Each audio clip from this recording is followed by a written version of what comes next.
پاکستان کی پہلی defence line ISI نے راولپنڈی میں جنرل ضیاء الحق کو بھارتی وزیر اعظم راجیو گاندھی کے جارحانہ عزائم کی اطلاع پہنچا دی تھی۔ اس کھنچاؤ اور تناؤ کے ماحول میں جنرل ضیاء الحق کا اڑان بھر کر دہلی آن پہنچنا بھارتی نیتاؤں کے لیے حیران کن تو ہونا ہی تھا۔ اندرا گاندھی کے مغرور بیٹے راجیو گاندھی کو بتایا گیا کہ ضیاء الحق کرکٹ میچ دیکھنے آ رہے ہیں۔ ان دنوں پاکستانی کرکٹ ٹیم عمران خان کی قیادت میں بھارت کے طویل دورے پر تھی۔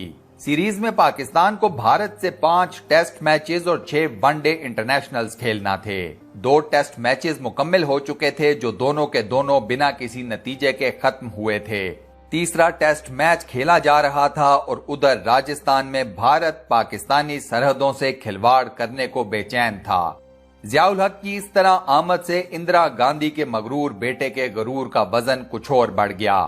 اس نے ضیاء الحق سے ملنے سے صاف انکار کر دیا، لیکن بھارتی اپوزیشن اور کابینہ کے اراکین نے راجیو گاندھی کو سمجھایا کہ آپ کے ایسا کرنے سے دنیا کو اچھا پیغام نہیں جائے گا، یہ سفارتی آداب کے بھی خلاف ہے۔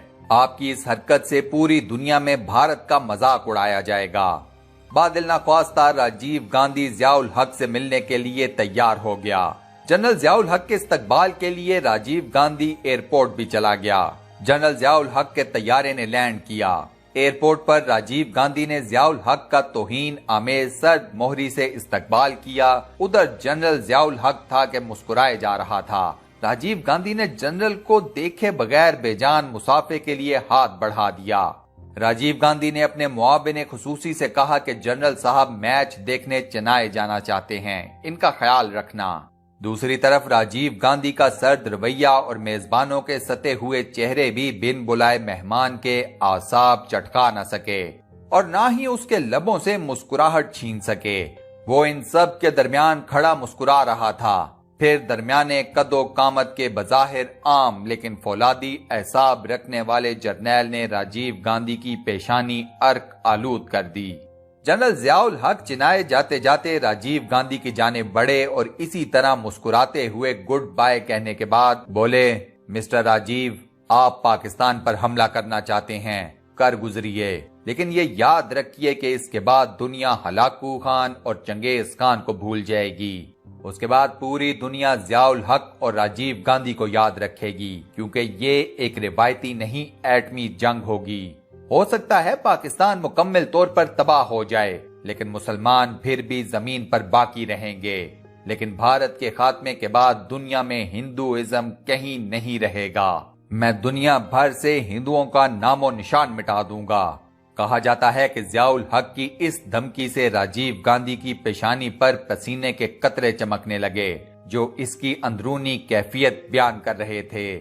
وہاں موجود راجیو گاندھی کے معاون خصوصی بہرامنم کے الفاظ کو بھارتی میگزین انڈیا ٹوڈے کا نمائندہ راجیو گاندھی اسپیشل کی اشاعت میں شامل کرتے ہوئے لکھتا ہے، میری کمر میں سنسناہٹ دوڑ گئی۔ یہ وہ چند لمحے تھے جب ضیاء الحق ایک خطرناک انسان لگ رہا تھا۔ اس کے چہرے کے تاثرات اور آنکھیں بتا رہی تھیں کہ وہ جو کہہ رہا ہے کر گزرے گا، چاہے پورا بر صغیر ایٹمی جنگ کے شعلوں کی لپیٹ میں آ جائے۔ جنرل ضیاء الحق یہ وارننگ دے کر اسی طرح مسکراتے ہوئے کرکٹ میچ دیکھنے چنائے چل پڑے۔ اس واقعے کے بعد بھارتی وزیر اعظم راجیو گاندھی نے راجستھان کی سرحد پر موجود بھارتی فوجوں کو کیا حکم دیا، یہ سب جانتے ہیں۔ راولپنڈی سے گئے طبیب کے نبض پر ہاتھ رکھنے سے ہی اس کے جنگی جنون کا بخار اتر گیا۔ جنرل ضیاء الحق کو اللہ تعالیٰ نے انتہائی مضبوط اعصاب، اپنی اندرونی کیفیات کو چھپانے اور انکساری کی بے پناہ صلاحیتوں سے نواز رکھا تھا۔ ضیاء صاحب دوسروں کو اپنے فیصلے کی کانوں کان خبر نہیں ہونے دیتے تھے۔ جنرل ضیاء الحق اعصاب کے کس قدر مضبوط تھے، ان واقعات سے آپ کو پتہ چل جائے گا۔ جنرل ضیاء الحق نے 5 جولائی 1977 کو مارشل لا لگایا۔ یہ مارشل لا کی رات تک وزیر اعظم ذوالفقار علی بھٹو سے ملتے رہے اور ذوالفقار علی بھٹو جیسا شاطر اور اڑتی چڑیا کے پر گننے والا شخص بھی یہ جان نہ سکا کہ آگے مستقبل میں کیا ہونے والا ہے۔ ذوالفقار علی بھٹو جنرل ضیاء الحق سے اس قدر مطمئن تھے کہ 5 جولائی کی رات جب فوج وزیر اعظم ہاؤس میں داخل ہوئی تو بھٹو صاحب نے جنرل ضیاء الحق کو فون کیا اور ان سے کہا، ضیاء مجھے گھر کے اندر فوجی نظر آ رہے ہیں، چیک کرو یہ کون لوگ ہیں۔ دوسرا واقعہ ذوالفقار علی بھٹو کی پھانسی کی رات تھی۔ عدالت کی طرف سے ذوالفقار علی بھٹو کو پھانسی دینے کا حکم آ چکا تھا۔ جنرل ضیاء الحق معمول کے مطابق کام کرتے رہے، رات کو گھر گئے، کھانا کھایا، بیگم صاحبہ کے ساتھ روٹین کی گفتگو کی اور سو گئے۔ بیگم صاحبہ کو بھی یہ معلوم نہ پڑا کہ ضیاء الحق صاحب کو عدالتی فیصلے سے آگاہ کر دیا گیا ہے۔ اگلی صبح 4 اپریل کو وزارت خارجہ میں میٹنگ تھی۔ جنرل ضیاء الحق مقررہ وقت پر میٹنگ کے لیے پہنچے، کرسی صدارت پر بیٹھے اور بڑے اطمینان سے کہا، میں میٹنگ سے پہلے ایک اناؤنسمنٹ کرنا چاہتا ہوں۔ آج صبح عدالت کے حکم پر سابق وزیر اعظم مسٹر ذوالفقار علی بھٹو کو راولپنڈی جیل میں پھانسی دے دی گئی ہے۔ ان کی میت ان کے آبائی گاؤں گڑی خدا بخش میں پورے اعزاز کے ساتھ دفن ہو چکی ہے۔ آپ لوگ ایجنڈا کھولیں اور میٹنگ شروع کریں۔ یہ اعلان سن کر میٹنگ میں موجود تمام لوگوں کے چہروں کا رنگ اڑ گیا اور ٹانگیں کانپنے لگیں، مگر جنرل ضیاء الحق پورے اطمینان سے ایجنڈا ڈسکس کرتے رہے۔ انہوں نے اس کے بعد بھٹو کے بارے میں منہ سے ایک لفظ نہیں نکالا۔ اب تیسرا واقعہ بھی ملاحظہ کیجئے۔ جنرل ضیاء الحق نے 27 مئی 1988 کی سپہر محمد خان جنیجو کی حکومت برطرف کر دی۔ جنرل ضیاء الحق نے اس سے ایک دن بعد چین کے دورے پر جانا تھا۔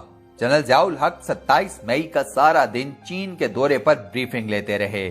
وزیر خارجہ صاحبزادہ یعقوب علی خان اور وزارت خارجہ کے اعلیٰ حکام جنرل صاحب کو آرمی ہاؤس راولپنڈی میں چین کے دورے کے بارے میں بریف کرتے رہے۔ جنرل ضیاء الحق نے دورے کے ایک ایک نقطے کے بارے میں بریفنگ لی۔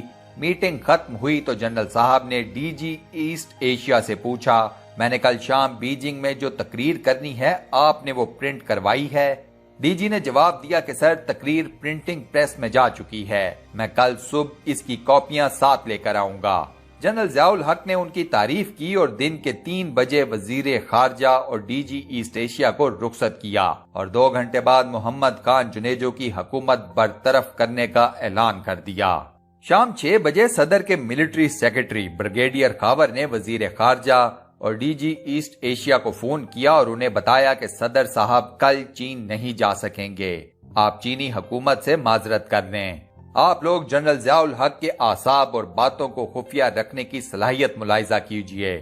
وہ محمد خان جنیجو کی حکومت کے خاتمے کا پورا منصوبہ بنا چکے تھے۔ وہ جانتے تھے کہ وہ کل چین نہیں جا سکیں گے، لیکن اس کے باوجود انہوں نے چین کے دورے پر 4 گھنٹے میٹنگ کی اور صاحبزادہ یعقوب علی خان سمیت وزارت خارجہ کے تمام اہلکاروں کو ایک لمحے کے لیے بھی یہ احساس نہیں ہونے دیا کہ وہ کل چین نہیں جائیں گے۔ یہ تمام لوگ اپنے سوٹ پیک کر رہے تھے اور جنرل ضیاء جنیجو حکومت کی برطرفی کا پروانہ تیار کر رہے تھے۔ آپ لوگوں کو شاید ہی زندگی میں اتنے مضبوط اعصاب کا کوئی اور شخص، کوئی اور لیڈر ملا ہو۔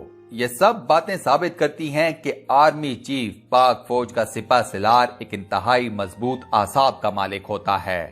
یہی وجہ ہے کہ آپ لوگوں نے نوٹ کیا ہوگا کہ پاک فوج کے جتنے بھی سپہ سالار آپ نے دیکھے ہیں وہ سب کے سب یہ ظاہر نہیں ہونے دیتے تھے کہ ان کے مائنڈ میں کیا چل رہا ہے۔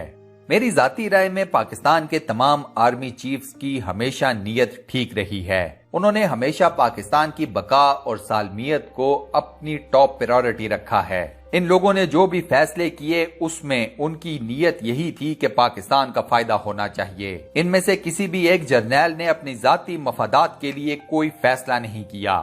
میری اللہ تعالیٰ سے یہ خصوصی دعا ہے کہ وہ پاک فوج کو ہمیشہ مضبوط رکھے، پاک فوج کو اپنے ہر دشمن پر قابو پانے کی توفیق عطا فرمائے، آمین۔ دوستو کمنٹ سیکشن میں آمین لکھ کر اس دعائے خیر کا حصہ ضرور بنیں اور صدقہ جاریہ کمائیں۔ اس ویڈیو کو لائک اور